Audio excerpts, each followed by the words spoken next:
Hello, hello, hello, and welcome to my YouTube channel.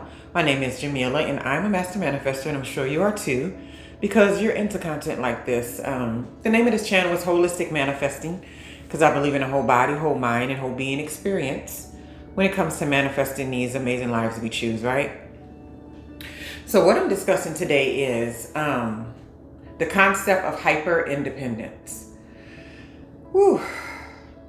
So if you were to pull out a dictionary and you were to look up the term hyper-independence, you would see a beautiful picture of me as the example next to it. And I make a joke about this, but I'm really not laughing though. And the reason why this has been prevalent, it popped up in my head and it strongly resonated with me in the past couple of days, is because I was listening to my daughter talk, and she was speaking in such a way of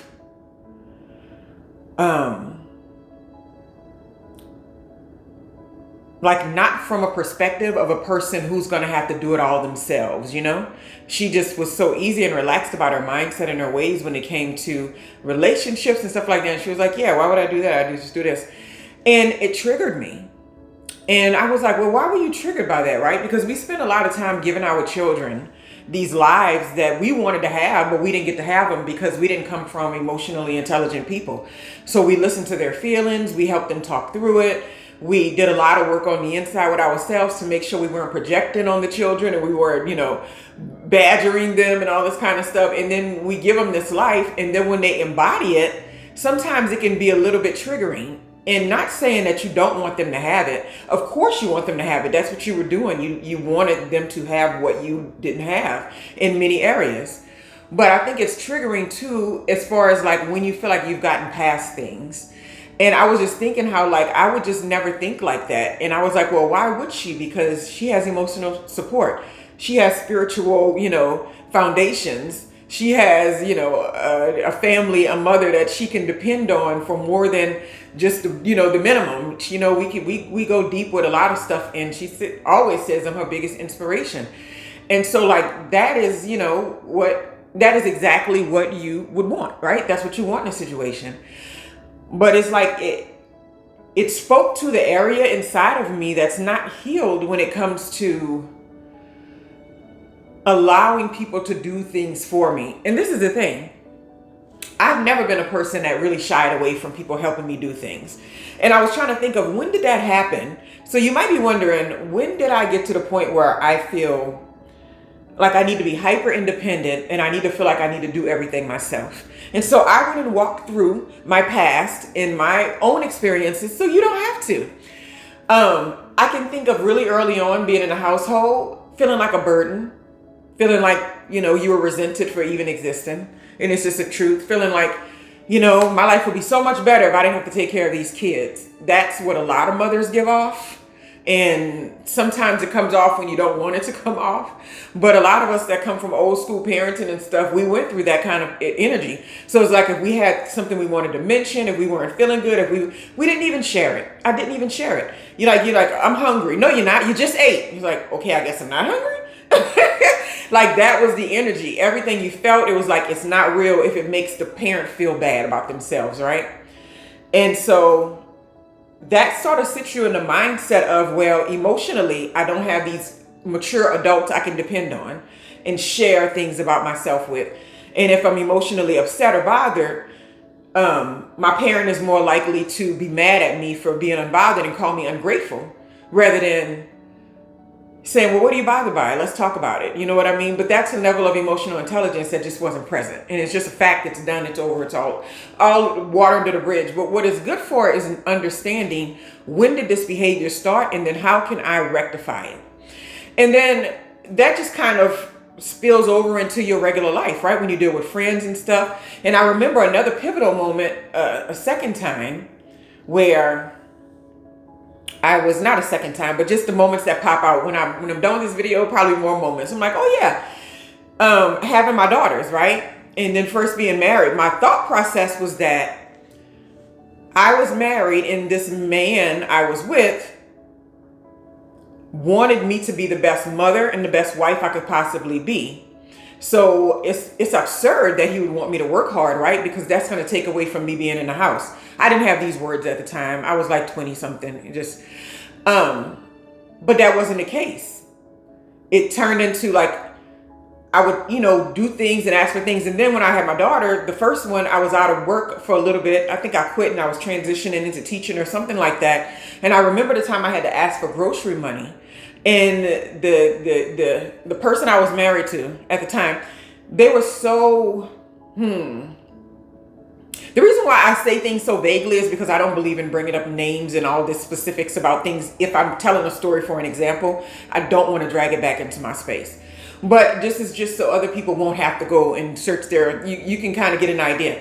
And it was like, oh, I need money for groceries to go pick up things from the store. And the attitude was so ugly. Like that moment stands out to me the most. And like my sister was there and he counted out the money really slowly as I held my hand out like I was some child. And I'm like, what is even happening? And so when those kind of situations keep occurring and someone's like dangling basic needs over your head, it's like you get to be like, I'm not going to ever let anybody be in charge of my basic needs, right? And then another pivotal moment, I remember when my daughters were little after the divorce and I needed to put them in some kind of school or some kind of childcare or something like that. And I had a family member watching them. And then I heard through somebody else that she was complaining about it, complaining about the pay that she gets, complaining about just different aspects of when I come and go. And I'm like, I'm the least lean on kind of person. So that means you just want to talk about me behind my back. So you know how mothers, I snatched them children. I was like, you're not going to talk about me and my children behind my back. So that is some of the stuff. And so as it went on, I became very dependent only on myself because I felt like it was a trap to allow yourself to need anything from other people, because that's when people turn ugly. So that's the story I've been telling myself all of my adulthood and through those times, right? And so a more recent time, like in my 30s, I'll say, am I 44? I guess I was 40. Anyway, I was in a connection where I was told to lean on someone, and you can trust me, you can lean on me, we can, whatever. But my mindset was like, oh gosh, no way, can't lean on anybody. That's going to be terrible. As time went on, about a year had passed or something where we were still in connection, I started leaning on that person. And I was just like, you know what? I'm going to lean on him, right? It immediately turned into, you're using me. I can't make it up. And I think it's because when these things happen to us and someone's like, you're using me, and you're just like, I'm the last person to use somebody. I don't even want anything from you. I'm only taking it because I know that hyper-independence is not healthy for me. And so it's a good thing that I do. But when you have that kind of stuff happen and someone's just like, oh, you're using me and all that, you're just like, how did that even come up? Like, how is that even a thing? You begged me to rely on you. And then when I finally did, now you're negative towards me, right? And so like that situation, because it happened so viscerally and recent, and I was very awakened and aware when it was going on, it really deposited something in on me that made me just like lock the door, right? And so I was listening to this other YouTuber, and she was talking about how, she just doesn't trust anybody. And I was like, I don't want to get like that. I don't want to be in the space where I'm just like, I don't trust anybody. But I think it's very important to understand where hyper independence comes from, right? People think sometimes that you just started off in the world as like, I don't need nobody, I'm just going to do what I want. Many of us who, I'll say suffer, I don't want to say suffer, but who are actually victims, I don't want to say victim, who are survivors and thrivers, are generally coming from that space because you had no choice but to be that way. Because the option was let people treat you like crap because you need something, or you can go ahead and do it yourself, right? It's important to understand it too, because when you have those feelings deeply embedded inside of you and how you operate, you will run into people that say things like you're using me. It's because it's almost like it is law of attraction. It is manifestation. It is you calling into like your biggest fears. So like if your biggest fear is that somebody's thinking that you're taking advantage of them because say you need $50 to pay a light bill or something like that, it's like that is exactly how the person is going to react, because they're also being used by the source. And so if you're still dealing with struggles in that area, you're going to meet people that nitpick money with you. You're going to meet people that make you feel like you're a burden just for asking for something simple or just for needing something simple, right? And the thing about it is that I've seen so quickly how if you have something and you're relying on people, like you're relying on them for a roof over your head, you're relying on them for, a car or gas or something like that. Man, whenever somebody decided that they didn't like me anymore, and this is even recently, it was give me back my stuff. You know what I mean? It was go back to I'm taking my ball and I'm leaving the playground.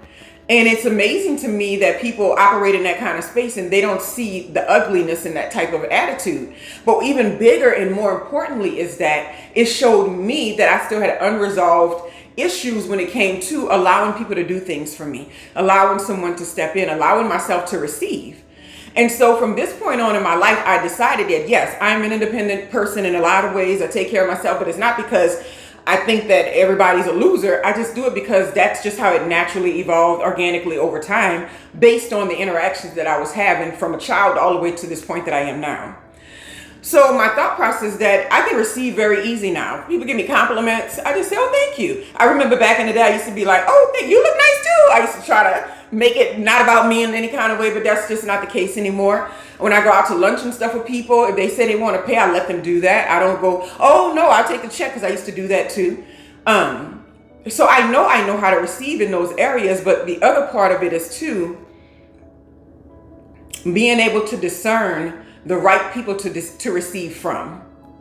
So even though we may want to get away from hyper independence, we want to get away from just doing and fixing and getting and charging at everything by ourselves, we can't just go rely upon anybody, because when you rely upon people, they do have a large influence and impact on your life. There's no getting around that. And so you just want to make sure that when you are in those spaces and you have to, or you put yourself in an environment where you need to rely upon people, that it's the right people, right? That they're not like cutting you down or telling you you're broke and things like this. It's got to be the right people. Otherwise, I feel like it'll snap you deeper into hyper independence, because you're just like, when I finally let my guard down and I was allowing someone to take care of me, I was allowing someone to even, share their wisdom with me and learning things from them. When I finally did that, the person was petty and bitter. That's my best words for it. And what seemed like a positive thing quickly went downhill, like overnight. My daughter said crash out. Whenever she sees that kind of stuff, she's like, they just crashed out. That's pretty much what it was. And so what I'm saying today is that don't let that kill your ability to receive from other people, to receive from environments. Because if you're a giver, if you're a generous person, there's a whole bunch of other people like that too. And when you run into each other, you can take care of each other in a good way, as opposed to somebody feeling like, oh, she bothering me again to come tell me about her life. Oh, she doing. You don't want to be around people like that. Anybody that can see you in a negative light when you haven't done anything, and they're not even remotely trying to give you the benefit of the doubt, those kind of people don't belong in your space, because those are the same kind of people, if you rely on them for any little small thing, you're going to be talked about horrendously. There are family members to this day that I don't talk to about anything related to a need, a want, or anything, especially with my children, because I only need to see that behavior one time. I only need to see it once, because I feel like if you were a better person, then that behavior wouldn't come out. And a lot of times, yes, people do evolve and they do turn into new and better things. But at the end of the day, why do I need to take a chance again on that? Like, it just doesn't make any sense. So what you want to have is the right people, the right environments, because all those things that happened in the past that made you hyper independent, they were just teachers. You're probably a generational curse breaker. You're probably the person in your family who's, undoing all of the stuff, that's been done in a lot of ways. And there's nothing wrong with that, because I think every generation has a curse breaker, right? Even if some people don't see them as one and see themselves as one, right? I'm a firm believer that both my parents are curse breakers on both sides of their family. Not perfect people. None of us are, but, in myself, I know that I'm a generational curse breaker, because their parents clear the way for you to see more. And when you can see more, then you can do more when you have your own children. So anyway, I say all that to say that, yeah, sometimes it just comes organically, and we were treated like a burden one too many times, and we were just like, never again, not gonna do that again, right? But we have to know that there are the right people, there are the right circumstances, there are the right environments that'll come around and show up in your life where you won't be a burden, where your feelings won't be too much, where someone won't mind picking up the check for lunch or something like that. And you'll be able to receive it, and it won't be like some list that they're making, paid for lunch this day, check. And then they're making a little list of keeping a tally of all the things they do for you. That's not what you want to be in, right? And some people can be very much so a wolf in sheep's clothing. They can come around and tell you that they want to take care of you. They want to do all these wonderful things. They want to have it.